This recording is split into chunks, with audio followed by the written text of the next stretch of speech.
kamiifuu adda bilisummaa Oromoo tokkuma isuma tokkotu jira. Namoonni muraasni adda bilisummaa Oromoo irraa gara adda bahanii yaada mataa isaanii tarkaanfachiisaa jiran jiru. Sana hiree isaanii mirga isaanii hin tiksinaa fi haa ta'uti adda bilisummaa Oromoo akka hoogganaatti Daawud mataa isaa manatti uggurame qunnamtiin ala godhame itti mootuu danda'anu jalaa oofame wanta akkasii labsame. Ammoo gara biraatiin deebi'amee lakkiin hooggana jijjiiruu fi miti jedhu. Bariisaa isaa garuu xalaa mana baankiitti barreessaniin hooggana guyyaa akkasii gumii sabaa kaawwanneen hooggana waan geeddarreef akkaawuntii dhaabaa gara keenyaa naannessaa jiru. Miseensonni godina Arsii Baalee irraa dhufanii Haydureetti walgahiidhaaf dhufnee jirra jedhanii gaafa gabaasanii walgahii maalii jedhe. Walgahii akkasii gumii sabaa hatattamaa waamamne. Kee jedheet ka jalqabaa eenyutti bilbile Jaal Araarsoo Biqilaatti bilbile. Walgahii akkasii jiraayi. Ani quban qabu. Waamtanii jirtu jedhee gaafa inni gaafatu otoo isaan kana walitti dubbata innis isaaf ibsu yaalu bilbilli addaan cite. Bilbilli kun yeroo dhumaatiif addaan cite. Bilbilli isaa guyyaa sanarraa kaasee foormaalii kan inni ittiin nama qunnamaa ture hin citee jechuudha. Jaallibsaa Naga'oo sababa lammummaa Kanaadaa qabaniif lammummaa sana deebisanii kiliir gochuu waan dadhabaniif boordii filannootti beeksifamee jira. Hayyuu Duree Adda Bilisummaa Oromoo aangoorraa yeroodhaaf haga korri sabaa isaanis dubbisee ture. Haga korri sabaa dhufu taasifamutti Hayyuu Duree Adda Bilisummaa Oromoo aangoorra buusni jedhan nama muraasaa miti. Kaalkuleeshinii bifa kanaan yoo kan nuti achirra hubannoo ibsa Hayyuu Duree qofatu jira jechuudha.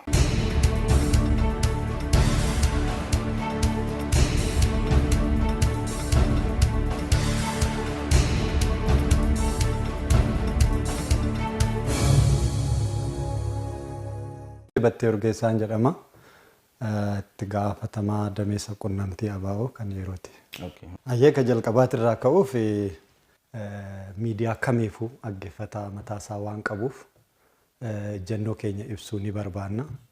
Haa ta'uti garuu haalli Haayidureen Adda Bilisummaa Oromoo Jaal Daawud Ibsaa keessa turan baay'een keessan quba qabdu natti fakkaata. Bilbilli isaanii yeroo adda addaatti irraa citee akka salphaatti kan duraan oofishaalii miidiyaa adda addaattiin qunnamaa turan irraa jalaa citee jira. Adda Bilisummaa Oromoo Daawud Ibsaan hoogganamu kan jiru sun akka sirraa'uun barbaada miidiyaa kamiifuu. Adda Bilisummaa Oromoo tokkuma isuma tokkotu jira. Namoonni muraasni Adda Bilisummaa Oromoo irraa gara adda bahanii yaada mataa isaanii tarkaanfachiisaa jiran jiru. Sana hiree isaanii mirga isaanii hin tiksinaa fi haa ta'uti Adda Bilisummaa Oromoo akka hoogganaatti tokkuma hoogganas tokkuma qaba. Namoota muraasa miti Adda Bilisummaa Oromoo koreen hojii raawwachiiftuu nama 8 qabu keessa namni 2 mana hidhaa akka jiru dhageenya. Nama 6 hafe jechuudha. Obbo Daawud Ibsaa malee namootiin 5 hafan akka jiraniin Hayyuu Duree Adda Bilisummaa Oromoo aangoorraa yeroodhaaf haga korri sabaa isaanis dubbisee ture. Haga korri sabaa dhufu taasifamutti Hayyuu Duree Adda Bilisummaa Oromoo aangoorra buusni jedhan nama muraasaa miti. Kaalkuleeshinii bifa kanaan yoo kan nuti achirra hubannoo ibsa Hayyuu Duree qofatu jira jechuudha. Miti akkasii miti. Dogoggorri guddaan achirraa madda. Hoogganni Adda Bilisummaa Oromoo kan jedhamu kan maayii gumii sabaati. Hojii raawwachiiftuun gahee hin qaban jechuu miti. Akkuma amma jette kaalkuleeshinii amma jetteen illee yoo ta'e hoogganni Adda Bilisummaa Oromoo keessaa hojii raawwachiiftuun nama 8 turan kan boordii filannootti gabaafame. Nama 8 kana keessaa namni tokko sababa lammummaatiin hoggaa dura Jaallibsaa Naga'oo sababa lammummaa Kanaadaa qabaniif lammummaa sana deebisanii kiliir gochuu waan dadhabaniif boordii filannootti beeksifamee jira. Kanaaf nama 7. Nama 7 keessaa gaafii ammaati jettu kana kan dhiyeesse boordii filannootti iyyata galche nama 3. Kana ragaan jira. Nama 3 kun immoo nama dursinee nuti uggurre. Namoonni 3 kunis Jaal Toleeraa Adabaa, Jaal Araarsoo Biqilaatii fi Jaal Toomsaa Kumsaati. Kun namoonni ala jiranis isaan waliin dhaabbachuu isaatu hin beekamne. Inni lammataa shaneen gumii aangoo qaba. Aangoon inni qabu garuu murtaa'aadha. Ka jalqabaa Haayiduree fi Ixaanaa Haayiduree ugguruu hin danda'u. Ka lammeessoo walgahuma ta'uufu tokko sadaffaan hatattamaan gaafachuu barbaade tokko sadaffatu gaafii dhiyeessa. Eenyuuf dhiyeessa? Haayiduree Adda Bilisummaa Oromootiif dhiyeessa.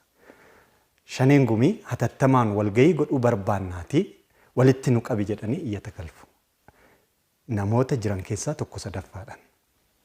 Kun Haayiduree dhaabatti dhiyaate Haayidureen barbaachisummaa isaatti hoo amane shanee gumii walitti qaba. Shaneen gumii bakka walgaheetti waan kana gamaggamuu danda'a.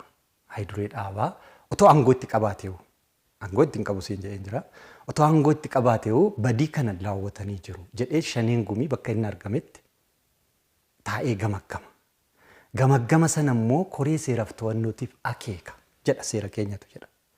Koreen seeraaf to'annoo badii haayidureen dalagan yoo jiraate akka seera naamusa dambii naamusaatiin laalee tarkaaffii akkasitti isaanii mala kan jedhu shanee gumiitiif dhiyeessa. Akka kanatti hoogganni tokko kan guramuu danda'u.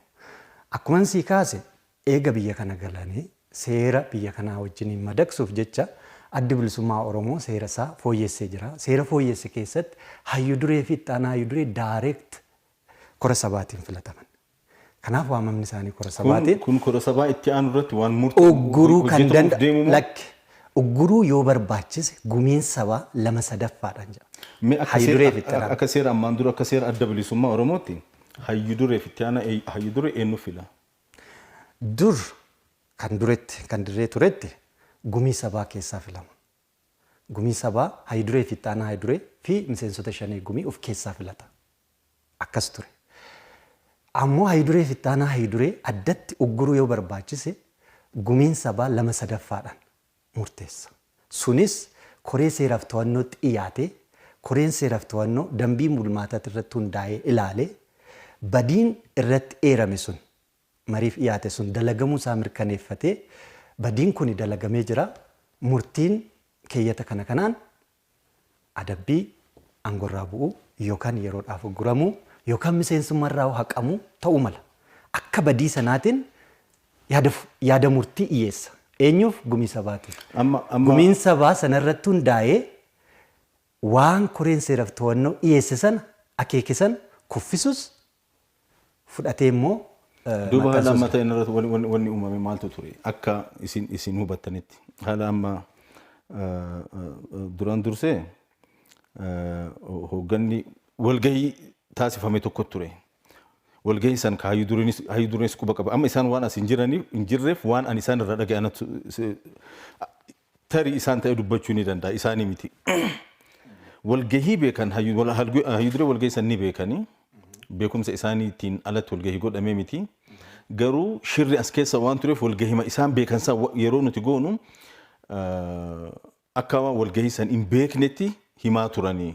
Sababa saniin diigumsi garaagarummaan kun waldhabbiin kun akka uumametti himan jechuudha. Kana ilaalchisee hubannoon isin qabdan maaleen? Kana ilaalchisee ka jalqabaa ani akka qondaala adda bilisummaa Oromootti lamaan isaaniitti fuuloo geen beeku. Qixan isaan ilaala. Qixa hoggana koo jala deemaan ture. Andamii faayinaansiin hogganaa ture. Waan guyyaa sana ta'e sirriitti hanquba qaba. Ragaan ana caalu hin jiru. Wanti ta'ee du'a Hacaaluu ajjechaa Hacaaluu hordofee hogganoonni ugguraman. Miseensa shanee gumii nama 2 gumii sabaa keessaa gara nama 7 akka ta'an bakka adda addaatti bakka hidhaan beekamnetti hidhamanii jiru. Haala kana keessa otoo jiramu Julaay 19 yookaan adoolessa 19 akka faranjiitti hayyudureen manaa bahuu akka hin dandeenye poolisiin naannoo sana patrool godhu itti himan. Guyyuma sana guyyuma hayyudureen manaa bahuu hin dandeessu jedhame sana walgahii waamame. Walgahii kana waame. Jaalaraarsoo Biqilaatiin itti aanaa hayyudureedha. Itti aanaa hayyuduree walgahii ariifachiisaa gumii sabaa waame. Maandiyu hundi keenya bakka hayyudureen hin jirretti any organization bakka hayyudureen hin jirretti hayyudureen rakkoo jala jirutti itti aanaan dirqama fudhatee hojjechuu mirga qabamuu hin qabu. Hin qaba. Suni seeruma bakka jarmiyaa kam keessattuu kan jirudha. Wanti ta'ee walgahii gumii sabaatti waamame. Walgahii gumii sabaa kun hayyudureen communicationin alan taane nageenya keessaniif magaala keessa jeequmsi waan jiruuf manaa hin bahinaa hojii keessan mana taa'atii hojjedhaa jedhe waraanni naannoo sana qubate. Malee hayyuduree ayxanii namni qunnamuu hin dandeessan hin jenne. Ani haqeen qunnamee mallatteessisaa ture. Tokko. Lammata. Marfamni suni nageenya hayyudureef jedhameeti malee rakkina biraatii miti jechuudha. Jedhame akkinutti himametti jechuudha. Anatu jalqaba dhaqee maaliif as qubattan maaliif naannoo kana marsitan jennaan hayyuduree eeguuf magaala keessa rakkoon jiraachuu malaati nageenya isaatiif jecha akka mana taa'ee hojjetu Kana ajajamnee mana akka hin baanedha. Isin seenuu dandeessu bilbilas bilbiluu danda'u. Tokko kana. Kanaaf hayyudureen sadarkaa hojii ala isa taasisu hin uumamne. Qunnamtii keessa jiru hojii mana taa'anii ajajaa jiru hojjetaa jiru. Inni lammeessoo yeruma kana eeguma walga'iin kun waamame gidduutti ufanii argaa turan. Miseensonni adda addaa, qondaalonni adda addaa. Ittaanaa hayyuduree dabalatee mana isaanii haqanii wajjin haasa'anii jiru. Giddum eega waamame walga'ii waamame garuu hayyudureetti otoo hin himamin gidduu sanatti dhufanii haasofsiisanii danda'u. Hayyuduree walga'ii san quban qabu jechuudha. Walga'ii sana quban qabu, anillee akka faayinaansitti quban qabu, miseensi kun quban qabu, namoonni garuu waamanii jiru. Guyyaa hayyudureen marfameen walga'iin kun waamame isa jalaa okkate. Lammata sirna faayinaansii keessan dabarre. Walga'iin gumii sabaa godinarraa namoonni dhufan baajata barbaada. Tiraanspoortii jira, as bulmaata jira. Walga'iin sun waajjiruma muummicha adda bilisummaa Oromoo isa Gullalleetti argamu godhame. Godhame garuu dursamee kutaa faayinaansitti illee beeksifameeti gaafatama ture otoo adeemsa keessa gale. So maal ta'a? Baasii sanaaf barbaachisu hayyuduree aabaa hin mallatteessa cheekirratti namni mallatteessu tokko isa. Annan mallatteessaa kan biraas hin mallatteessa. Akkasitti piroosesii keessa darbeeti hojiin kun hojjetama ture. Hin gaafatama. Wanti okataa ta'uusaa agarsiisu ka biraa. Faayinaansiin hin gaafatamne faayinaansii jalaa isin okkate. Inni sadaffaa namoonni hundi waamamne. Miseensonni gumii sabaatu hundi isaanii waamamne. Namoota muraasatu waamame. Gaafa hayyudureen dhumarratti dhaga'u miseensonni godina Arsii Baaleerraa dhufanii hayyudureetti walga'iidhaaf ufnee jirra jedhanii gaafa gabaasanii walga'ii maalii jedhe. Walga'ii akkasii gumii sabaa atattamaa waamamne. Kee jedheetti ka jalqabaa eenyutti bilbile Jaalla Araarsoo Biqilaatti bilbile. Walga'ii akkasii jiraayi. Ani quban qabu waamtanii jirtu jedhee gaafa inni gaafatu otoo isaan kana walitti dubbata innis isaaf ibsuu yaalu bilbilli addaan cite.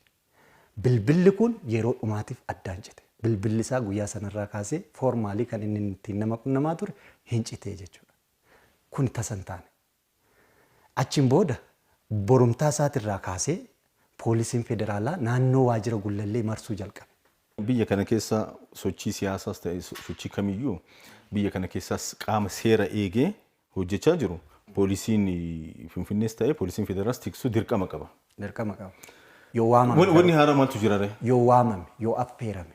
Formaalii abbaan mataan jaarmiyaa sanaa xalaa seerawaatiin walga'ii akkasii qabnaatii guyyaa akkasiititti eegumsa barbaada jedhamee yoo gaafatame. Obbo Adda Bilisummaa Oromoo dhaaba guddaadha. Waa hunda hayyudureen dalaguu hin danda'u. Kanaaf dameen adda addaatis deeligeeshinii qabaatu qaba. Hayyuduree quba qabumna hayyudureetiin ala figar heedin waa tokko mallatteessu xalaan hanga ammaa formaalii Adda Bilisummaa Oromoo irraa bahu hayyudureetu mallatteessa. Kan damee ilaallatu waan ta'initti. Kun dhimma ministeera nageenyatti barraa'edha. Ministeerri nageenyatu xalaa formaaliin taane otoo istaampii dhaabaan qabaanne keessummeessuu hin qabu ture. Keessummeesse. Lammeessu maaliif humnaan godhan? Waardiyaan hin beeku quban qabu. Guyyaan sanbata guddaadha. Hayyudureen dhaabaan beeku.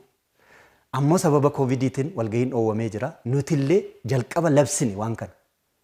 Sababa koovidiitiin walga'ii idilee as keessatti hin goonu hojii ruutinii qofa warra hojjetantu biiroo seena jennee Adda Bilisummaa Oromooti jalqaba kan labse hojii dhaabuusaa. Hojii walga'ii namoota leenjii kennuu maal. Gumiin sabaa nama 48. Sababa lammummaatiin namni 3 irraa hir'atee jira. Yoo xiqqaate nama 45. Walga'ii atattamaa gumii sabaa yoo xiqqaate 2/3 argamuu qaba. Kana jechuun 32 akkas argamuu qaba. Kan godhame garuu gumii sabaa keessaa nama 7 isaan keessaa nama 4tu argame. Nama 11 walga'icha mijuu jedhanii geggeessan. Walga'iin kun immoo waldhabbii waan uumeef hatattamaan qaamni lamaanuu gara koree seeraaf to'annootti akeeke. Akka koreen seeraaf to'annoo qoratee dhimma kana gadi fageenyaan qoratee akkaataa sirna walga'ii tokkoo guutamuu fi guutamuu dhabuusaa akka qoratee gabaasa godhan akeekan. Jaal Daawudis kana xalaan isaanitti akeeke isaanis xalaadhaan gaafatan. Koreen seeraaf to'annoo qo'ate qorannoo isaa fixe gaafa isaaniif gabaasuu barbaadu garuu hin baqatan. Kanaafi shanee gumiiti yookaan immoo hojii raawwachiiftuudha ofiin jedhanii namni sadii hiree dhaaba guddaa ammanaati irratti murteessuu hin danda'u. Amma obbo Beeta wanni akkanaa kun adda bilisummaa Oromoo keessattuu hooggana obbo Daawud Ibsaa jalatti yeroo uumamu yeroo jalqabaati miti. Bara 2001 yeroo ABO'n alarraa qabsaa'aa ture waraana keessattis wanni akkanaa uumamee ture waraana kibba Oromiyaatti jechuudha. Qaamni qaama ce'umsaa fi shanee gumii adda bilisummaa Oromootti adda bahe. Akkanuma jedhamaa ture yeroo sanis. Murna jedhamaa ture. Seera qabeessummaa gama lachuunuu dubbatamaa ture. Bara 2008tis qaamni jijjiiramaatii fi adda bilisummaa Oromoo shanee bifa jedhuun garaagarummaa kana fakkaatutti uumame. Yeroo sanis hoogganni adda bilisummaa Oromoo obbo Daawud Ibsaadha. Bara 2011 waanuma kana fakkaatutti uumame. Baranas waanuma kana fakkaatutti uumame jechuudha. Filmaataaf deemamaa jira. Isa mootummaa ce'umsaa itti deebina.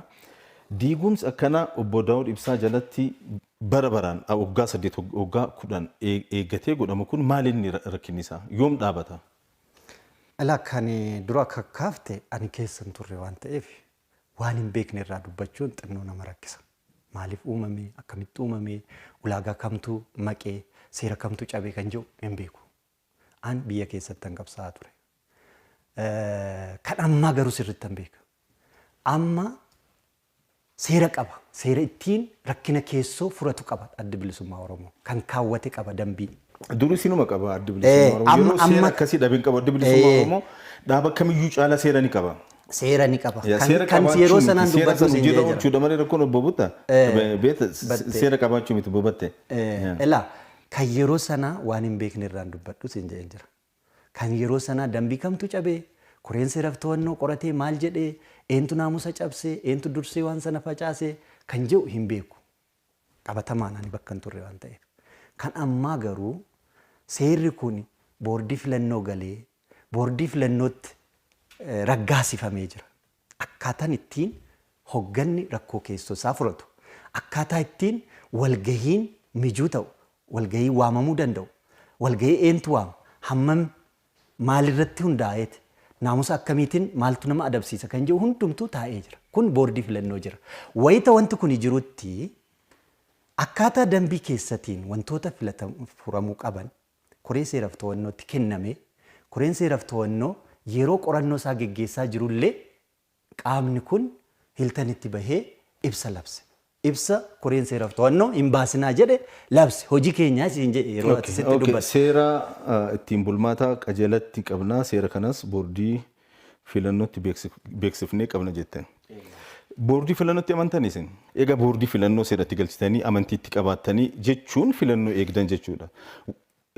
Tartiibni kun osoo jiru wanuma mootummaa ce'umsaa adda bilisummaa labsitaniif maali? Sana itti mee kana haa fedhu. Seerri kun galeera. Boordiin filannoo hamma mootummaan jirutti hamma mootummaa kanaan filamee jirutti seerawaa ture. Boordiin filannoo akka qaama laayisansii dhaabilee siyaasatiif kennuutitti dhimma kana akkaataa seera keenya seera ittiin bulmaata keenyatiin ilaalee murtiitti kennuu danda'a. Yookaan fudhata yookaan yoo fudhate jara sanaan seerawaa jedhee ABO isaanii kennee deemuu danda'u.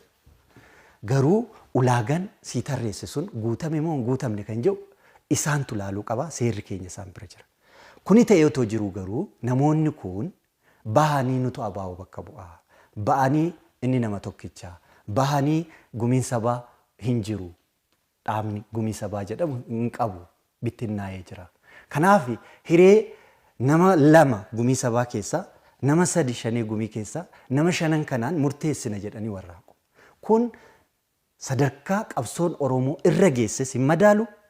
Sadarkaa qabsaa'onni Oromoo ABO jalatti ijaaramanii jiranis hin madaalu. Sadarkaa sirna dhaaba keenyatis hin madaalu. Namni hammanaatis immoo hiree dhaaba hamma kanaati irratti murteessuu hin danda'u. Kan deemu tartiiba isaa eeggatee gumii sabaatti gumiin sabaa yoo wal ta'uu dadhabe kora sabaatti. Gaaf tokko hogganni sadarkaa 5tti jiru taa'ee mari'atee yaada irratti wal dhabeen qabu. Yaada tokko irratti wal hin dhabne.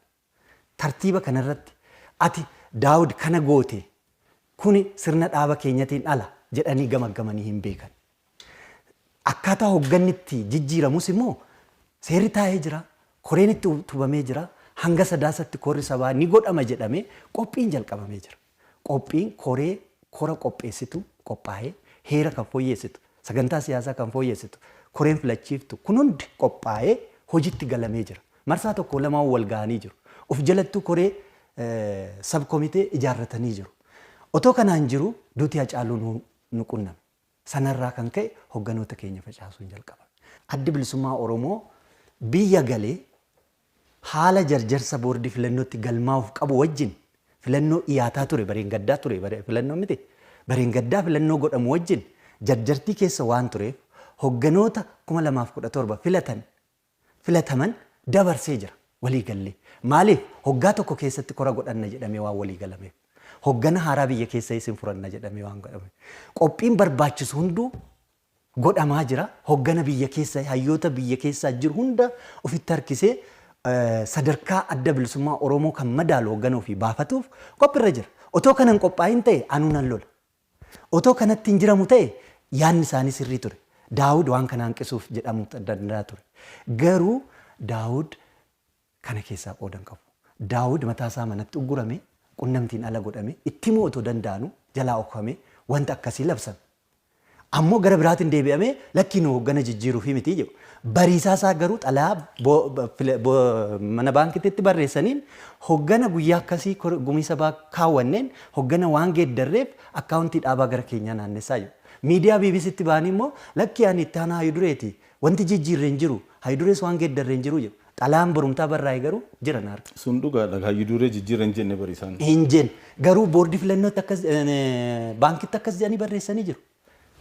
Bihiraawi mikir beeteen guyyaa akkasii walgahii taa'een hoggana waan geeddarreef hanga warra baankitti mallatteessu isin beeksifnutti geeddaramee jira. Amma obbo Battee waan kanaaf furmaata kennuu fi qaama sadaffaatu hojjechaa jira jechuudha.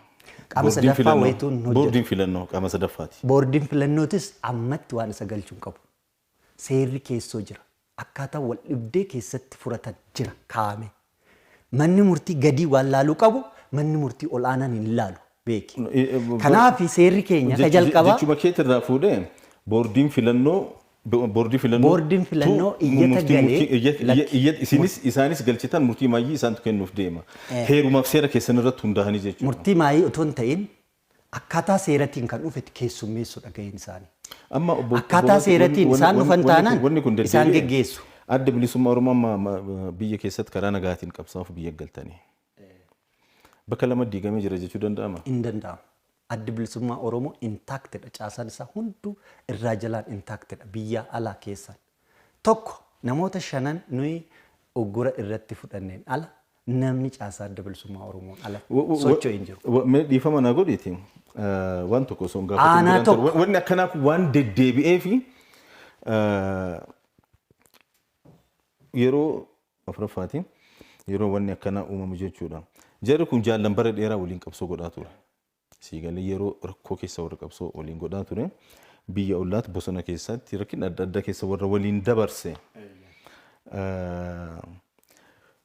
Maaliif waan kana yeroon hin jiru carraan hin jiru ammallee walitti deebi'anii furmaata itti godhuun hin barbaachisu akka jaallummaatti akka jaallan argitee bara dheeraa qabsoo waliin dabarsetti. Kaayoonis amma waldhabbiin kaayoo akka hin jirre isaanis amma sagantama wal fakkaatu ajandama wal fakkaatuun deemaa jiranii. Kana dirqama waan kana ofii keessaniin fixuun dandeettanii? Ni danda'ama. Kanan siin jedhame boordii filannootu galuun qabu. Maaliif? Seerri ifaadha. Seerri keenya ifaadha. Maal jedha? Waldhabdiin akkasii yoggaa uumamu koreen seeraaf naamusaa ni taa'ee waan jiru akeeka. Isarratti dhufanii wal gahu dubbatu shaneen gumii balbala cufatanii. Yoo sana hanqatan hoo gumii sabaa hatattamaa waamu. Gumii sabaa irratti taa'anii immoo waan sana eentu seera dabse jedhanii wal sirreessu. Rakkoon dhaaba kamiyyuu keessattuu hin uumamu.